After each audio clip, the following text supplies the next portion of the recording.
ચરણ સંતાન હંસારો યત્પાદાંબુજરે નમઃ શ્રિયાનાથાનિદાચાર્યં પ્રણમામિ મુહુર્મુહુર્ યદનુગ્રહતો ધન્તુ સર્વદુઃખાર્તિકો ભવેत् તમહં સર્વદા વંદે શ્રીમદ્વલ્લભનંદનम् અજ્ઞાનતિમિરાન્ધસ્ય જ્ઞાનાഞ്જનશલાકયા ચક્ષુરુન્મીલિतं येन તસ્मै શ્રીગુરવે નમઃ નમામિ હૃદये शेषगिरिराक्षीराब्धिशायिनं लक्ष्मीसहस्रलीलाभिसेव्यमानं कलानिधिं चतुर्भिश्च त्रिभिस्तदा षड्भिर्विराजते योऽसौ पञ्चदानगृहे मम।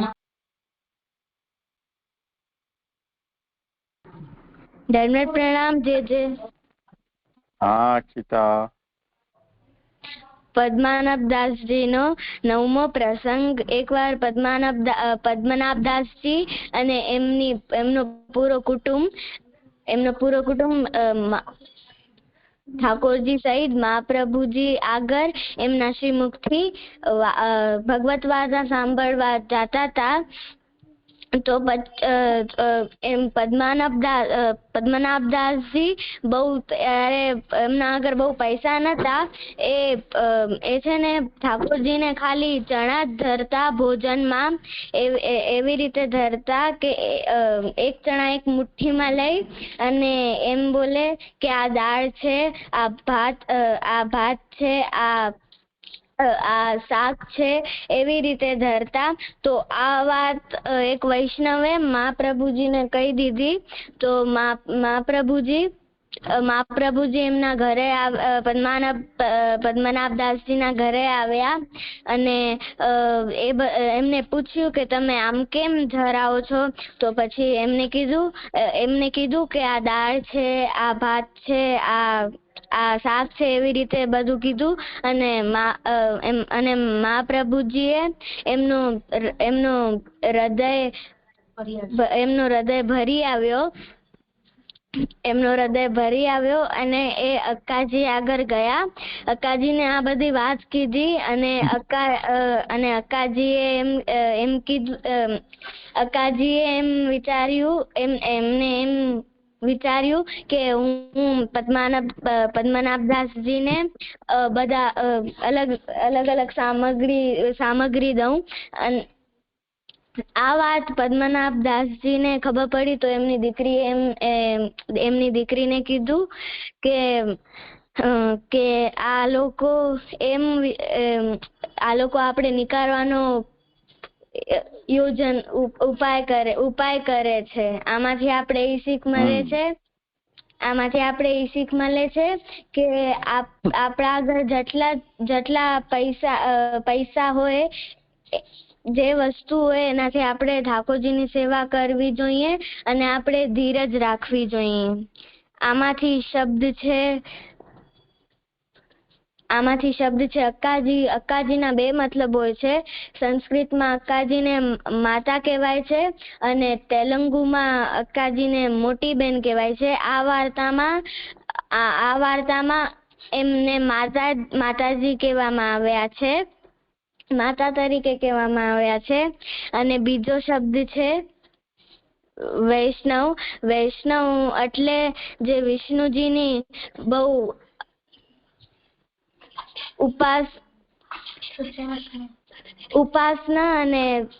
ઉપાસનાથી સેવા કરે છે. ઉપાસના કરે છે એટલું જ કે ને? બસ જે થઈ ગયું. હા, બહુ સારું. હા, દંડવત પ્રણામ દેજી. હા ઋત્વી. પદ્મદાસજી નો કોની વાત? અચ્છા ઋત્વી, એક બહુ મોટી વાત છે.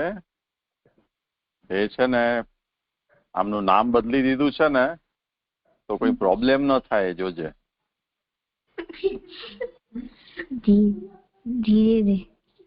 શું નામ છે આમનું?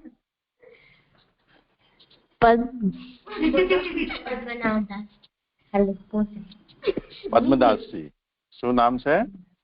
પદ્મદાસજી.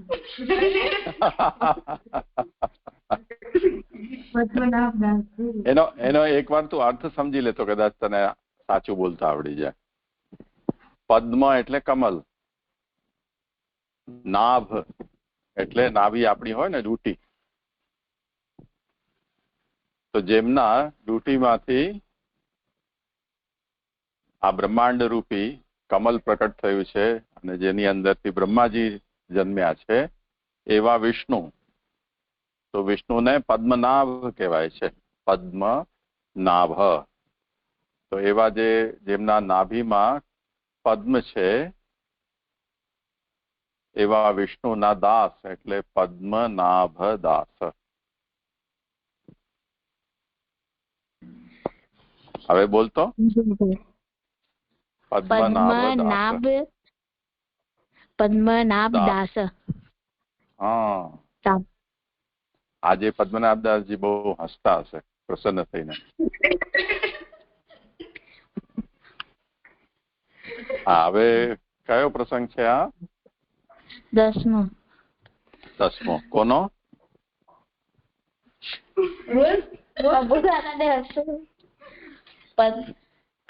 પદ્મનાભ કોઈ. હા, બરોબર. પદ્મનાભ દાસ. હા, બસ. 10મો પ્રસંગ. નહીં હો.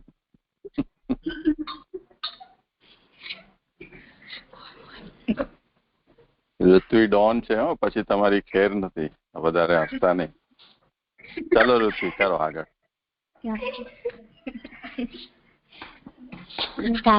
ઋત્વી એમ કહેજે એમની ગલી, તારી ગલીમાં આવે ને તો કૂતરા બસાવજે. હો,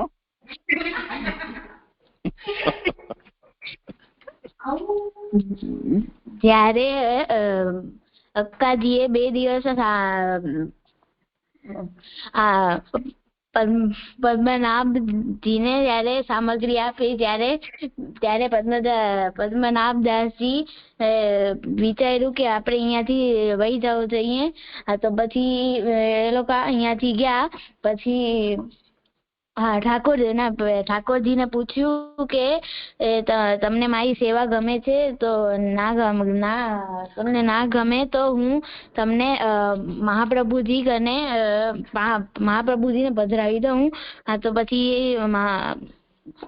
ઠાકોરજીએ કીધું કે ના, મને તો તારી સેવા બહુ જ ગમે છે.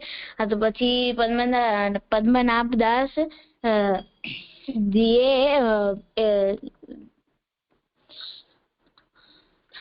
ઠાકોરજીને નાવમાં બેસાડ્યું અને પછી એ લોકો મહાપ્રભુજીના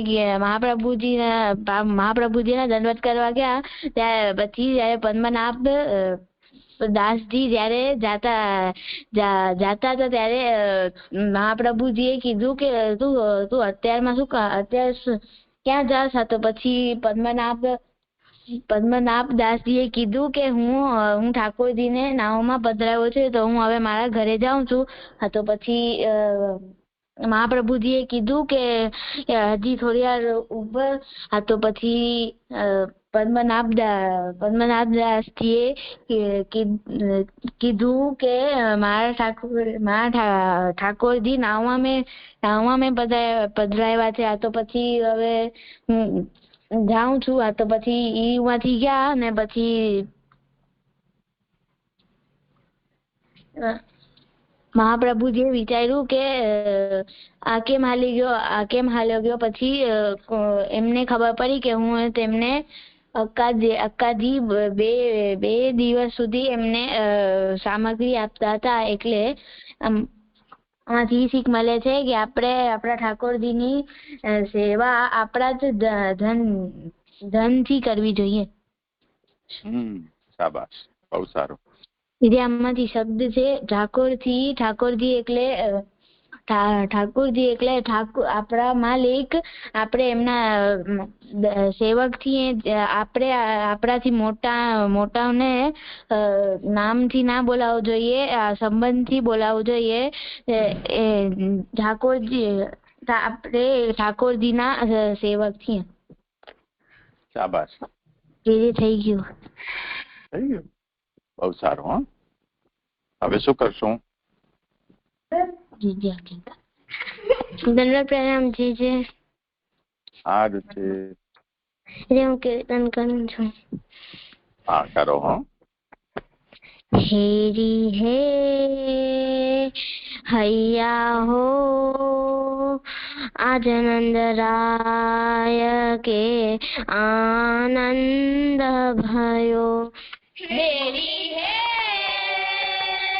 भैया हो आज नंदराय के आनंद भयो। नाचतो गोपी करत कुलाहल मंगल चार भयो। हेरी हे हैया हो आज नंद राय के आनंद भयो। नाचत गोपी करत कुलाहल मंगल चार भयो।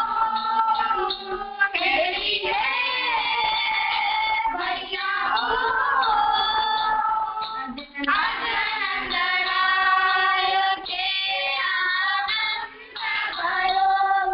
राती पियरी चोली पहरी नूतन झुमक सारी।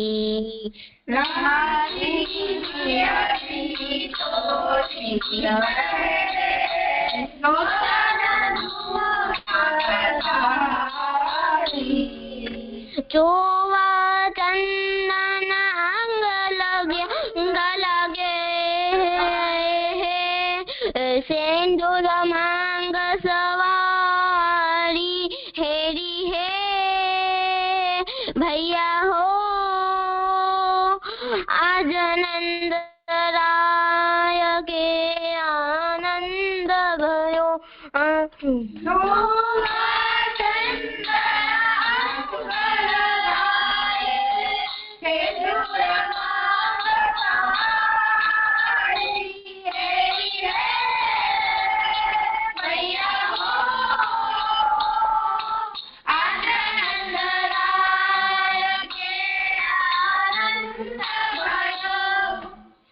माखन दूध दर्यो भरी भाजन सकल ग्वाल ले आए।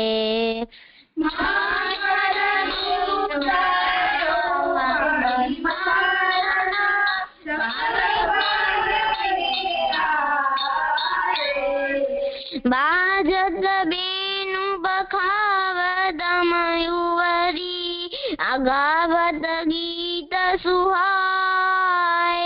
हेरी हे भैया हो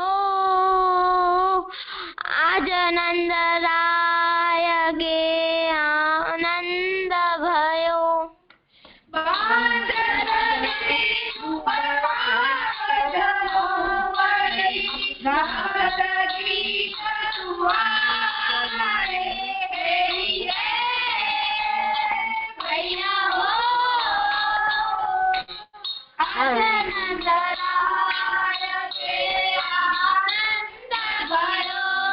हर दूब शत दधी कुमा कुमा आंगने बादी कीच।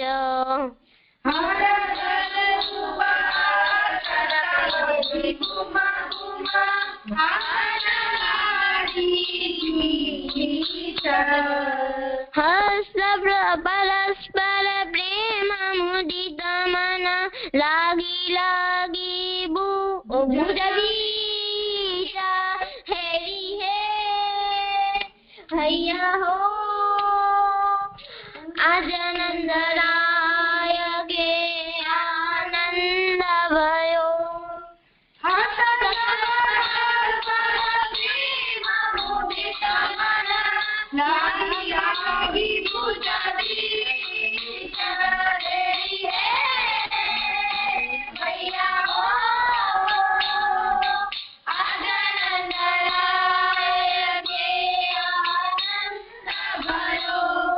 चूह बेद दुनि कर्म मुनि पंच शब्द दम धोल।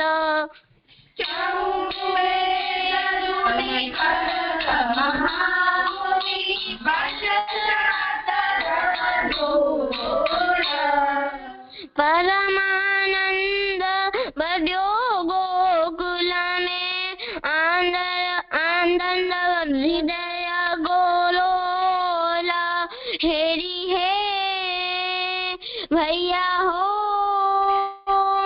आज नंद राय के आनंद भयो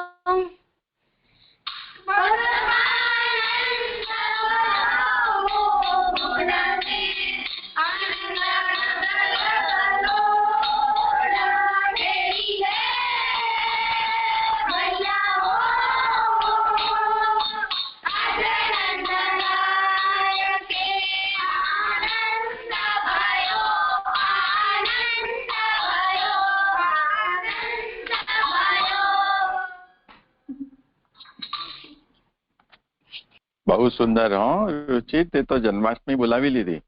હજી તો વધાઈ આપણે બેસી નથી ને પહેલા જ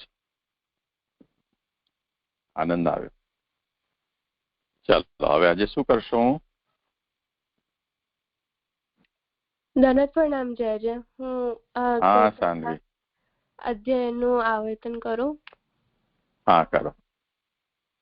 જી જય. એટલે ગઈકાલ મને એવી સમજણ પડી હતી કે હવે શ્રી મહાપ્રભુજી ભક્તિ માર્ગીય વક્તાના વિષયમાં સમજાવી રહ્યા છે. એટલે આ વક્તા એ જે સમુદ્રમાં જે મળતી જે આ નદી છે એના સમાન આ વક્તાને ગણાઈ રહ્યા છે. એટલે પહેલા કહેલા વક્તા ઉપાસના માર્ગી હતા જે અનેક જન્મથી સાધના કરતા આવ્યા છે અને એમના ભાવમાં સંગ વગેરે ગુણ દોષોના કારણે એમના ભાવમાં એવો વધારો અને ઘટાડો જોવા મળે છે. અને આ વક્તા એવા નદી સમાન હતા જેનો સોર્સ એકદમ ફૂલ ઓફ એનર્જી હોય પણ એ જલના લેવલમાં વરસાદના કારણે વૃદ્ધિ અને ક્ષય થતો હોય. પણ હવે આ શ્લોકમાં એવા પ્રવક્તા સમજાવવામાં આવે છે જે નદી તુલ્ય છે પણ સ્વતંત્ર છે અને સમુદ્રમાં મળતા જે મોટી નદી હોય એના જેમ છે. અને એનામાં કારણ કે આ પ્રવક્તામાં કશા એવા ગુણદોષો કે સંગદોષો આવતા નથી.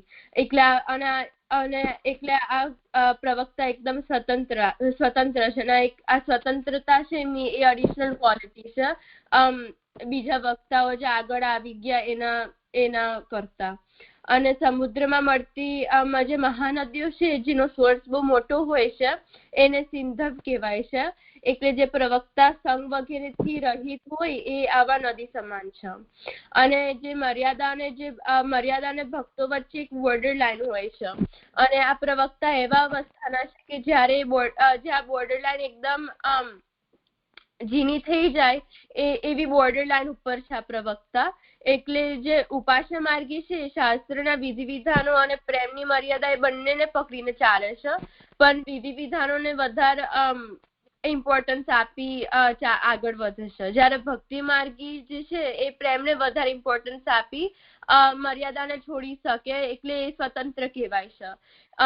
કારણ કે એમને મર્યાદાનું પાલન કરે પણ જ્યારે પણ એમનું પ્રેમને જે ભક્તિ છે વધારે ઇમ્પોર્ટન્સ આપે. એટલે એવી કશી સિચ્યુએશન આવી જાય તો પણ એ ભગવાન આના પ્રેમને વધારે ઇમ્પોર્ટન્સ આપી મર્યાદાને પણ છોડી દેશે. એટલે આ જે ભક્તિ માર્ગી છે એ સ્વતંત્ર કહેવાય છે. એ આવા જેવી રીતે ઉપાસના માર્ગી શાસ્ત્રોથી બંધાયેલા છે એવી રીતે આ ભક્તિ માર્ગી નથી. એ તો પ્રેમની ઇમ્પોર્ટન્સ આપી શાસ્ત્રનું પાલન કરે છે લોંગ એઝ એમનું પ્રેમમાં કશું વચ્ચે અડચણ ના આવે એના કારણે. અને આ સિંધવ સમાન પ્રવક્તા જે સિદ્ધ સમાન પ્રવક્તા છે પ્રેમને વધારે ઇમ્પોર્ટન્સ આપે છે મર્યાદા કરતા. એટલે એમની આ વિષયમાં એમની સ્વતંત્રતા છે. એટલે આવા પ્રવક્તા ભગવાનમાં મુક્તિ મેળવી શકે છે જેવી રીતે આ નદી સમુદ્ર સાથે જોડાય છે એવી રીતે. એવું સમજીતી જાય. હા સરસ. અને જે મને આમાં એક પ્રશ્ન છે કે આપે સમજાવ્યું હતું ગઈકાલ કે મર્યાદા ભક્તિ માર્ગીય એવું કહ્યું હતું. અને આ જે મર્યાદા ભક્તિ માર્ગીય હોય આ જે જગત છે એમને લીલા માને પણ એમને આ જગતમાંથી છૂટવું વધારે ઇમ્પોર્ટન્ટ લાગે છે, કારણ કે એમને લાગે છે કે આ જગતમાં રહીને ખાલી સુખ દુઃખ એવું જ લાગે છે, એટલે એમને ભગવાનની ભક્તિ ભગવદ લોકમાં જ કરવું હોય છે, એટલે આ જગતને છોડીને એમને જગતને છોડી દઉં છે અને મોક્ષની કામના રાખે છે. તો આજે આ શ્લોકમાં જે પ્રવક્તા બતાવ્યા મર્યાદા ભક્તિ માર્ગીય કહેવાય. હા, બિલકુલ. જી જય. એટલે આપણે કાલે આ વાતનો ભેદ વિચાર કર્યો હતો કે જો પુષ્ટિ ભક્તિ માર્ગી હોય તો એનો ફોકસ ભગવાન અને ભગવાનની લીલા ઉપર હોય છે. જગત પ્રપંચ કે સંસારના સુખ દુઃખ કે બંધન કે મુક્તિ આના ઉપર એનું ફોકસ નથી હોતું. અવેરનેસ હોય છે બધી જ, પણ ફોકસ એના ઉપર નથી હોતું. પણ યદિ મર્યાદા સ્વભાવ છે તો ભલે ગમે તેટલી ભક્તિ પ્રબલ હોય, પરંતુ એનો ફોકસ આ બધા વિષયો ઉપર જતું રહે છે.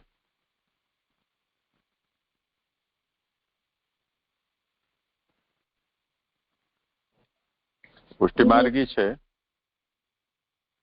એ આ બધી વસ્તુઓને જાણે છે, પણ એને લીલા તરીકે જાણે છે. અને એ લીલા પણ બે પ્રકારની, જગત લીલા પણ છે અને ભગવાનની એ જીવની સાથે વ્યક્તિગત સ્તર ઉપર થતી લીલા પણ છે. તો એ જે જગત લીલા છે એમાં ભગવાને એ જીવને સર્જ્યો છે, એ પુષ્ટિ ભક્તને. તો જે કંઈ પણ બની રહ્યું છે એ ભગવાન એની સાથે લીલા કરી રહ્યા છે, તે રીતે એને જુએ છે. એને કારણે એનાથી છૂટવું કે ન છૂટવું એ એનો મુદ્દો જ નથી, કેમ કે પ્રભુ જે કરી રહ્યા છે તેના અંદર પ્રભુની ઈચ્છા જાણવી. હરિસર્વની જે ઈચ્છા કરી છે. એટલે પુષ્ટિ ભક્તનો ફોકસ આના ઉપર નથી.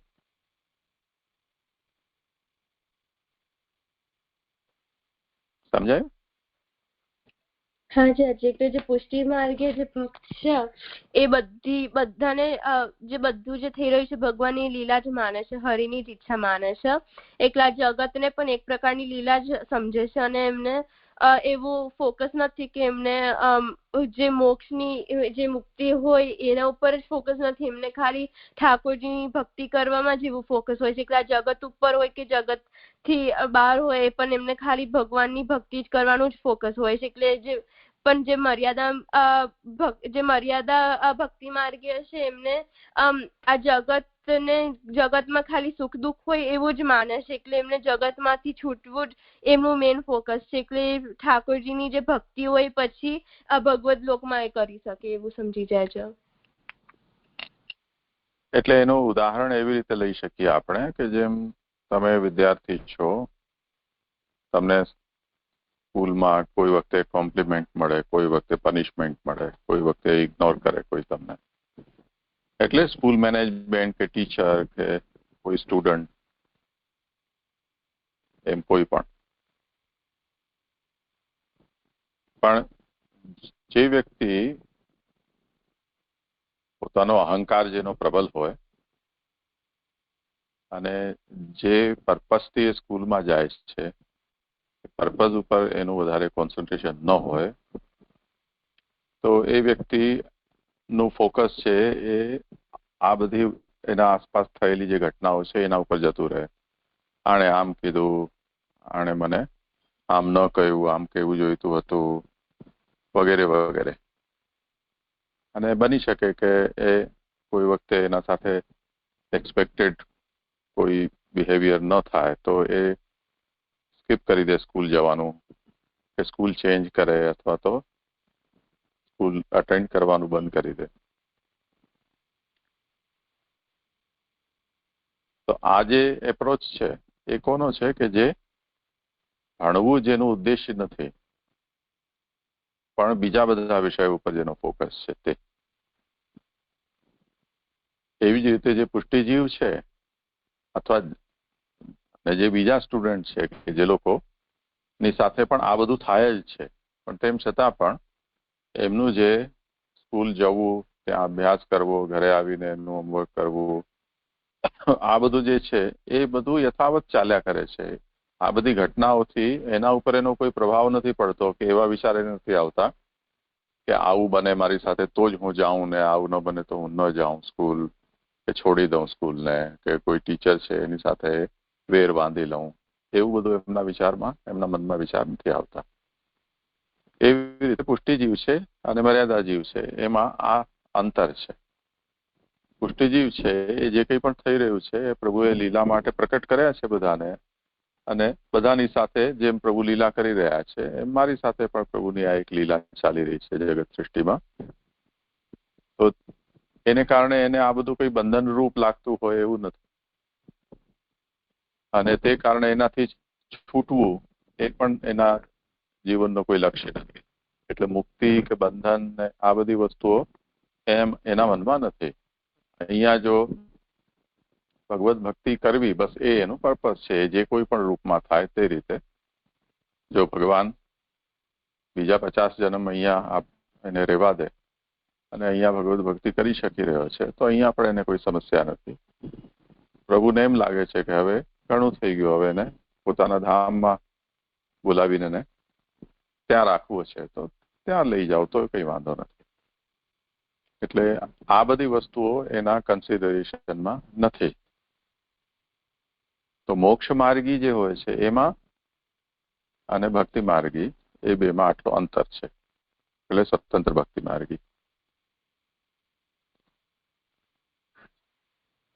જી આજે સમજાયું.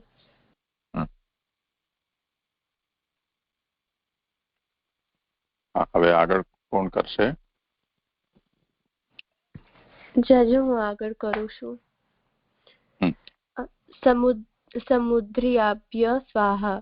વિમુક્ત વક્તાઓના ભાવ ભગવાનના લોક વેદ પ્રસિદ્ધ અપ્રસિદ્ધ કે ઉભય મિશ્રિત ગુણોનું વર્ણન કરવા વાળા ક્ષારદી 5 સમુદ્રોના જળ જેવા પંચવિધ ભાવ. વિમુક્તોમાં પણ છઠ્ઠા અમૃત સમુદ્ર જેવા અતિ ઉત્તમ પ્રવક્તાઓનો ભાવ ભગવાનના સચ્ચિદાનંદાત્મક અપ્રાકૃત ગુણોના વર્ણન કરવાના હોવાથી તેઓના અત્યુત્તમ ભાવ ને અમૃતોધિના જળ જેવા સમજવા. પૂર્ણ ભગવદીયાયેશેષ વ્યાસાગ્નિ મારુતા જન નારદ મેત્રાધ્યાસ તે સમુદ્રા પ્રકીર્તિતા લોક વેદ ગુણે મિશ્રા ભાવે નેક હરિર ગુણાન. અર્થ: શેષ, વ્યાસ, અગ્નિ, હનુમાન, જડ, ભરત, નારદ, મૈત્રેય વગેરે જે ભગવદીઓ છે તે સમુદ્રના જેવા ભાવવાળા છે. ચંદ્ર માથે આવતા વૃદ્ધિ પામનાર દરિયો જેમ સમુદ્ર ચંદ્રને અનુકૂળ છે, તેમ ભગવદીઓ પ્રભુની લીલામાં અનુકૂળ ભાવવાળા છે. તેમને પ્રભુની સેવા માટે જ દેહાદિની અપેક્ષા છે, પણ દેહાદિને માટે પ્રભુની અપેક્ષા નથી. આવા ભગવદીય રત્નાકરની તુલ્ય છે. જે મને અમે એવી સમજણ પડી કે આ જે પ્રવક્તા છે એ એકદમ આગળ આપણે સમજ્યા હતા કે જે સમુદ્રમાં જે મળતા આ નદી સમાન છે એવા પ્રવક્તા હતા આગળ, પણ અહીંયા આ જે સમુદ્ર છે એ જ અહીંયા સમજાવી રહ્યા છે કે એવા પ્રવક્તા સમુદ્ર જેવા છે. તો આજે ભગવદીઓ છે જેવી રીતે સમુદ્ર જેવી રીતે ચંદ્રને અનુકૂળ હોય છે, તો એવી જ રીતે આજે ભગવદીઓ છે એ પ્રભુની લીલા જે થઈ રહી છે એ બધું જ એક્સેપ્ટ કરી લે છે. એટલે જેવી રીતે આપણે હમણાં સમજ્યા કે જે પુષ્ટિ માર્ગી જે ભક્ત છે એમના માટે તો બધું જ ભગવાનની લીલા સમાન છે, એટલે એમને ભગવાનની ભક્તિ ઉપર મેઇન ફોકસ હોય છે. અને એમને કશું જગતને બંધન રૂપ કે એવું કશું માનતા નથી, એટલે એમને મુક્તિનું મેઇન ફોકસ નથી. એટલે આજે પ્રવક્તાઓ છે એકદમ ભગવદીય છે અને એમને પ્રભુની જે સેવા કે જે ભક્તિ છે એના ઉપર જ એમનું મેઇન ફોકસ હોય છે. અને ભગવાનનું જે પણ થઈ રહ્યું છે બધું આ ભગવાનની લીલા જ માની રહ્યા છે, એટલે એમને જગતમાં જે પણ હોય બંધન રૂપ કે એવું કશું માનતા નથી. એટલે એવા પરમ જે ભગવદીય છે એ એવા પ્રવક્તા છે એવું સમજી રહ્યા છે. અચ્છા,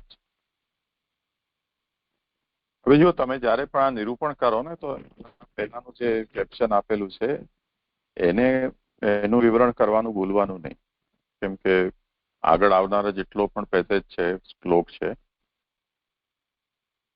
એનો અર્થ એમાં આપેલો છે. તો સૌથી પહેલા એને સોલ્વ કરી લો, પછી બધું સમજાઈ જશે.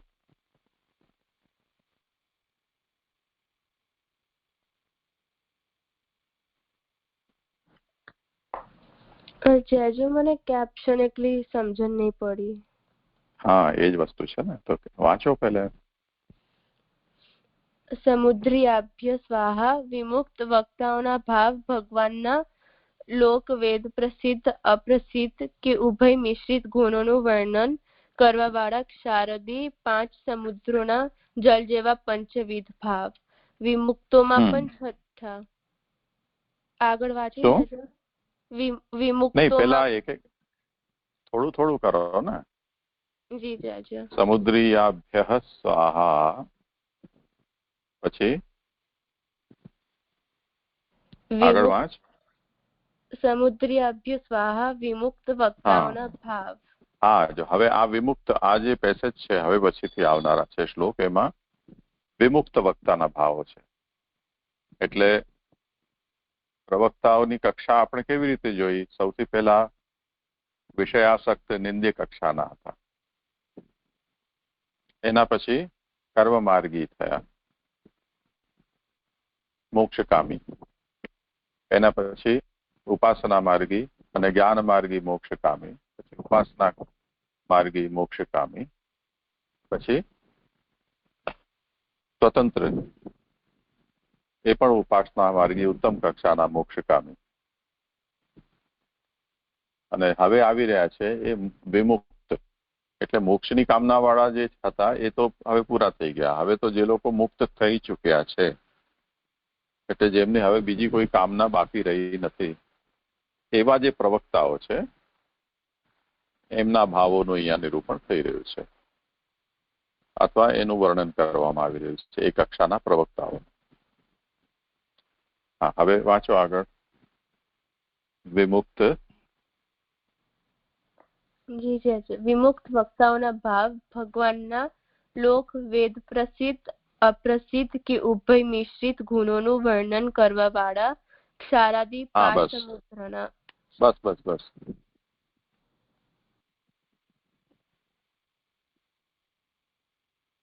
લોક વેદ ગુણૈર મિશ્ર ભાવે નૈકે હરેર ગુણાન વર્ણયંતી. આ પેસેજ છે એને અહીંયા સમજાવવામાં આવ્યો છે. લોક લૌકિક ગુણ, પછી વૈદિક ગુણ, અને લોક વેદ ના મિશ્રિત ગુણો, એટલે પ્રભુના એવા ગુણો કે જેને લોક વર્ણન કરતું હોય તેવા, એ લૌકિક ગુણો થયા. જેમ ભગવાનના અવતાર ચરિત્રમાં કેટલાક લોકો આ ભગવાન છે એવું જાણતા હતા, કેટલાક લોકો એમ જાણતા હતા કે આ કઈ વિભૂતિ છે, કોઈ મહાપુરુષ છે. કેટલાક લોકોની એવી સમજ હતી કે આ ભગવાનનો અવતાર નથી પણ આ સાક્ષાત ભગવાન છે. કેટલાક લોકોની એવી સમજ હતી કે આ કોઈ શક્તિ સંપન્ન મહાપુરુષ છે. હવે જે લોકો ભગવાન તરીકે જાણે છે કે ભગવાનના અવતાર તરીકે જાણે છે, એ લોકોની વાત નથી. પરંતુ જે લોકો આ ભગવાન છે એવું નથી જાણતા, એ લોકો ભગવાનને અન્ય સામાન્ય જે લૌકિક મનુષ્યો છે તેની રીતે જુએ છે. પણ એમાં બસ અંતર એટલું છે કે આ કોઈ અન્ય મનુષ્ય કરતા વધારે શક્તિશાળી છે, વધારે જ્ઞાની છે, વધારે ઐશ્વર્યશાળી છે, વધારે પુણ્યશાળી છે. આવું જ એનું જ્ઞાન છે. તો આજે ભગવાનનું આવું વર્ણન કરવું એ લૌકિક દૃષ્ટિથી થયેલું વર્ણન ગણાય. કેટલાક લોકો એવા છે કે જે ભગવાનના શાસ્ત્ર વર્ણિત ગુણો છે એનું વર્ણન કરે છે, એટલે શાસ્ત્રને જાણે છે, તેથી શાસ્ત્ર ભગવાનનું જેવું વર્ણન કરે છે તે રીતે એ લોકો પણ વર્ણન કરે છે. એટલે વેદ વર્ણિત એટલે કે શાસ્ત્ર વર્ણિત ભગવાનના ગુણોનું વર્ણન કરનારા. તે જ રીતે કેટલાક લોકો મિશ્ર રૂપથી કરે. મિશ્રનો મતલબ લૌકિક ગુણો અને વૈદિક ગુણો બંને રીતે, બંનેના મિશ્રણથી. હવે આવું જે વર્ણન કરે છે એવું કરવાનું કારણ શું?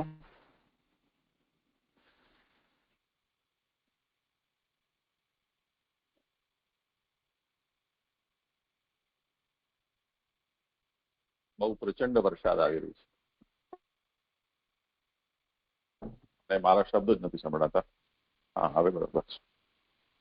તો જે આ રીતે વર્ણન કરી રહ્યા છે એનું કારણ એક તો એ હોઈ શકે એ લોકોને પોતાને એવી જ સમજ છે ભગવાનના વિષયમાં, એટલે એવું વર્ણન કરે છે. બીજું કારણ એ હોઈ શકે કે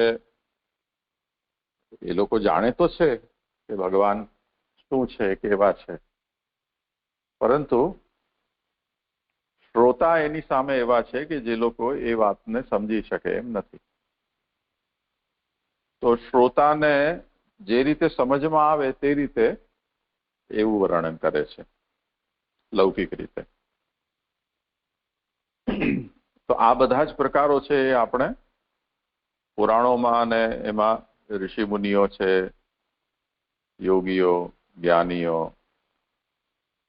એમના દ્વારા જે પણ ભગવાનની સ્તુતિઓ કરવામાં આવે છે, જે પ્રકારના પ્રશ્નોત્તર સંવાદ થાય છે, એ બધામાં આના પ્રકારો જોઈ શકીએ. તો લોક વેદ ગુણૈ મિશ્ર ભાવે નૈકે હરેર ગુણાન વર્ણયંતિ. લૌકિક રીતે ભગવાનનું વર્ણન, શાસ્ત્રીય રીતે વર્ણન અને લૌકિક અને શાસ્ત્રીયનું મિશ્ર રીતે વર્ણન, હરિનું વર્ણન કરનારા એવા અનેક પ્રકારના પ્રવક્તાઓ છે. હવે એ જે વર્ણા છે જે એ બધા મુક્ત કક્ષાના છે, એટલે એમને કંઈ ધર્માર્થ કામ મોક્ષ સંબંધી કોઈ એમની કામનાઓ બાકી નથી રહી ગઈ. બધું પ્રાપ્ત થઈ ચૂક્યું છે એમને, એનાથી ઉપર ઉઠી ગયા છે એ કામનાઓથી. એટલે એ લોકો પૂર્ણ છે. અને પૂર્ણતાને અહીંયા સમુદ્રની સાથે સરખાવવામાં આવી છે. જલના ઉદાહરણોમાં જેટલા પણ જલાશયો છે એ જલાશયની અંદર સમુદ્ર છે એ સૌથી વધારે પૂર્ણતા જેની અંદર આપણે જોઈ શકીએ છીએ. એટલે જ સમુદ્ર ક્યારે પણ ઓવરફ્લો થતો નથી કે સમુદ્ર ક્યારે સુકાતો નથી, લહેરાતો રહે છે પોતાની અંદર. તો આ બધા જે મુક્ત પ્રવક્તાઓ છે એ પણ પોતાની મસ્તીમાં ભગવદ ગુણનું વર્ણન ની લહેરો એની અંદરથી નીકળતી રહે છે. એટલે આ બધા જ મુક્ત પ્રકારના છે. હવે એક કેપ્શન વાંચતો કદાચ થોડું ઓર વધારે સ્પષ્ટ થાય. જી રાજા. વિમુક્તોમાં પણ છઠ્ઠા અમૃત સમુદ્ર જેવા અત્યુત્તમ પ્રવક્તાનો ભાવ ભગવાનના સચ્ચિદાનંદાત્મક અપ્રાકૃત ગુણોના વર્ણન કરવાના હોવાથી તેઓના અત્યુત્તમ ભાવ ને અમૃતોધીના જલ જેવા સમજવા. ના, એ તે પાછળનું વાંચી લીધું, તો શરૂઆતથી વાંચ. જી રાજા. સમુદ્રીયાભ્ય સ્વાહા. વિમુક્ત વક્તાઓના ભાવ ભગવાનના લોકવેદ પ્રસિદ્ધ અપ્રસિદ્ધ કે ઉભય મિશ્રિત ગુણોનું વર્ણન કરવા વાળા ક્ષારાદિ 5 સમુદ્રના જળ જેવા પંચવિધ ભાવ. હા, બસ આટલું જ કરવાનું છે અત્યારે આપણે. તો સમુદ્ર તો પૂર્ણતાનું પ્રતીક છે, પણ સમુદ્રના પ્રકારો હોય છે. એવી રીતે જે આ વિમુક્ત પ્રવક્તાઓ ભગવાનના ગુણો ગાય છે કે વર્ણન કરે છે, એમના પણ ભાવના પ્રમાણે, એમની ભાવ યદ્યપી પૂર્ણ છે, પરંતુ ભાવના પ્રકારના અનુસાર શ્રોતાઓને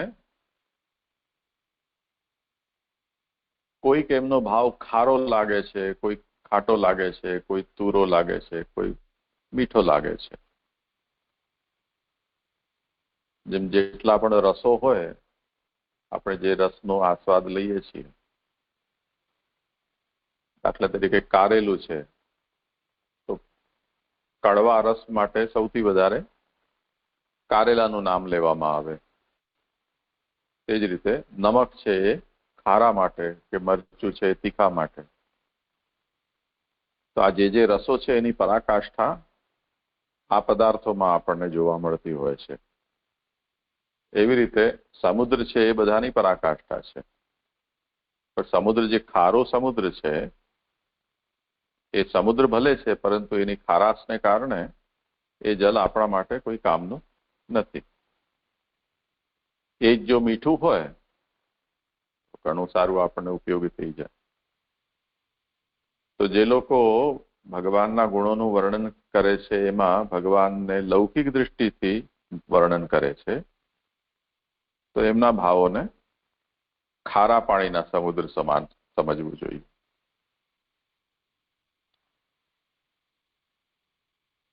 તે જ રીતે જે અન્ય પણ પ્રકારના સમુદ્રો છે, 5 પ્રકારના જે ભાવો, અમૃતના સમુદ્ર સિવાયના જેટલા પણ પ્રકારો સમુદ્રના ત્યાં વર્ણિત કરવામાં આવ્યા છે શ્રુતિમાં, એટલે ક્ષીરોદ, દધિમંડોદ, ઇક્ષુરસોદ, આ પ્રકારના સમુદ્રના વર્ણન ત્યાં પ્રાપ્ત થાય છે. એટલે જેમ શેરડીનો રસ હોય તે પ્રકારનો, અથવા તો દહીં છાશ જેવું જેનો ટેસ્ટ હોય તે પ્રકારનો.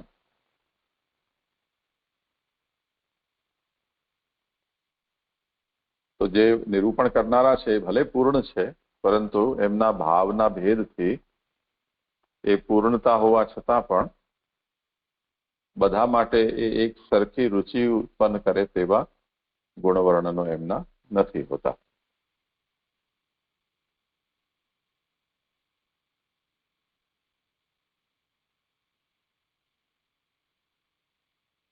હવે આગળનું વાંચો. જી જાય. વિમુક્તોમાં પણ છઠ્ઠા અમૃત સમુદ્ર જેવા અતિ ઉત્તમ પ્રવક્તાઓનો ભાવ ભગવાનના સચ્ચિદાનંદાત્મક અપ્રાકૃત ગુણોના વર્ણન કરવાના હોવાથી તેઓના અત્યુત્તમ ભાવને અમૃતોદિના જલ જેવા સમજવા. તો આ જે આખું નિરૂપણ છે એ કેટલા શ્લોકને લઈને કરવામાં આવ્યું છે?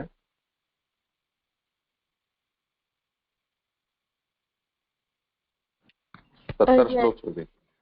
જી જય. તો આપણે એ બધું એક સાથે નહીં લઈ શકીએ. આપણે કેટલું લઈશું? પૂર્ણાઃ ભગવદીયા યે શેષવ્યાસાગ્નિ મારુતાઃ જળનારદ મૈત્રાદ્યાઃ તે સમુદ્રાઃ પ્રતિષ્ઠિતાઃ. શરૂઆતમાં આપણે આટલું સમજી લો કે જે પૂર્ણ ભગવદીય છે, જેવા કે ભગવાનના શૈયાના રૂપમાં જે સેવા આપે છે તે શેષ, મહર્ષિ વેદવ્યાસ, અગ્નિ, મારુત, જળ, નારદજી, મૈત્રેય વગેરે, આ બધા જે છે ભગવદીઓ, એ બધા સમુદ્ર સમાન એમના ભાવોને સમજવા જોઈએ. કેમ કે આ બધા જ મુક્ત છે, ભગવાનના સેવકો છે, ભગવદ આજ્ઞાના પાલનમાં હંમેશા તત્પર રહે છે, અને એ બધા સમુદ્ર તુલ્ય છે. થયું સ્પષ્ટ?